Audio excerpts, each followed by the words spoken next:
you know, like Wait, if you're struggling in something, you gotta get rid of it. that verse wasn't literal. I lost my right eye because of that.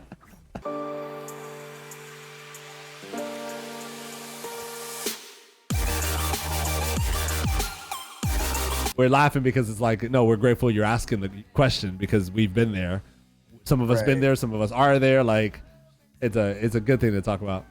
My advice in struggling with porn, and Alki can chime in at any time he wants, but my advice on struggling with porn is, first things first is you got to make sure that you are have the right intentions. So you got to make sure that you want to quit because of your relationship with God. If you want to quit for any other reason, it's an earthly reason, and it's not going to have long-term change. So it's got to be because of God. That'd be my first thing.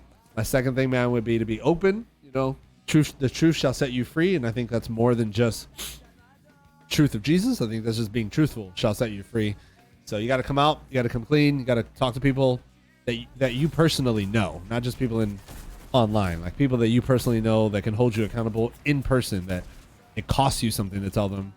And you got to get plugged in, man. You got to get in your word. You got to get in a small group. You got to get in community. You were never created to be alone. This is a hard battle.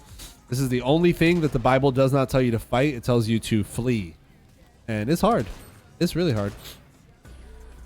But you're in good company, Capoon. Also, if you can, try to set up any boundaries on the internet. Yeah, that's a good one. I know on your own that you can block certain websites.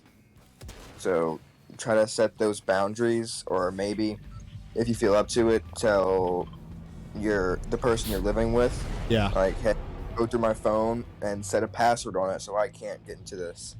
It's kind of like, Jesus said, if your right eye causes you to sin, cut it out. If you're right. And it's kind of that, like, I don't think Jesus was literally telling you to rip off your eyes if you watch pornography. I think Jesus is saying, if there's something in your life that is causing you to sin, get rid of it. So I remember having times where, like, I would chuck, like, I remember having times where I got rid of certain things. Like, I got rid of a certain computer. Like, I remember throwing away a computer because I was just that much in the struggle that I was like, I'm done with it, Right. So, like, if you're struggling in something, you gotta get rid of it. That verse wasn't literal. I lost my right eye because of that.